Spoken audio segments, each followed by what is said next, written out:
আগামীকাল আমাদের ধর্মসঙ্কটে পড়ে ভোট দিতে যেতে হবে। প্রত্যেক 5 বছর অন্তর অন্তর কি 10 বছর অন্তর অন্তর এই ভোট আমাদের জীবনে যেন এক করুণ অমানিসা ডেকে আনছে। ইচ্ছা না থাকলেও যে উপায় নেই সেটা আমরা হাড়ে হাড়ে টের পাচ্ছি। আমরা যেন কঠিন ধর্মসঙ্কটে পড়ে গেছি। কাকে রাখবো আর কাকে বিদায় দেবো, এই মানসিক যন্ত্রণায় আমরা প্রত্যেকে ভুগছি।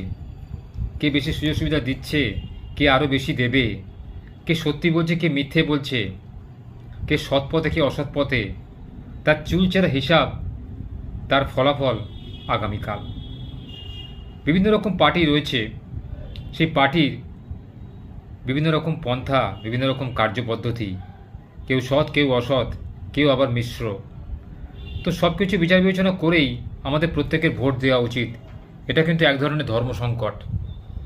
মহাভারতে কুরুক্ষেত্র যুদ্ধেতে কৃষ্ণ ধর্ম সংকটে সময় অনেক উপদেশ দিয়ে গিয়েছিলেন পাণ্ডবদের।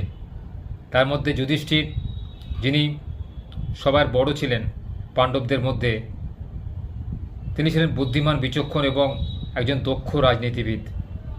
তো তিনি তার সমস্ত প্রশ্নের উত্তর দিয়েছিলেন। যুধিষ্ঠির তিনি এক একনিষ্ঠ ব্রাহ্মণ, তিনি বুদ্ধিমান, তিনি বিচক্ষণ এবং তিনি খুব চতুর।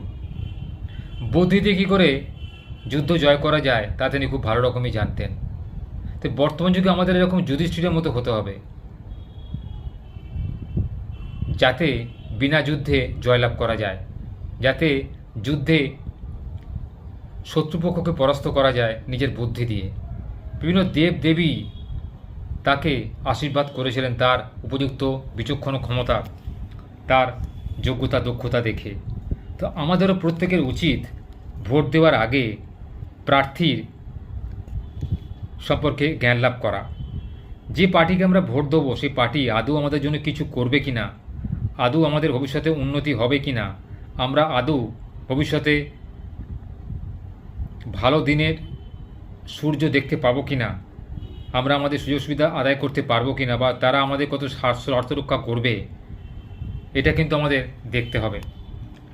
তাই সব কিছু বিবেচনা বিবেচনা করেই প্রত্যেককে বলবো, অনুরোধ করব যে আপনারা কাকে ভোট দিচ্ছেন একটু বিচার করে দেখবেন। কারণ আগামী 5টা বছর কিন্তু আমাদের হাতে রয়েছে। এই 5টা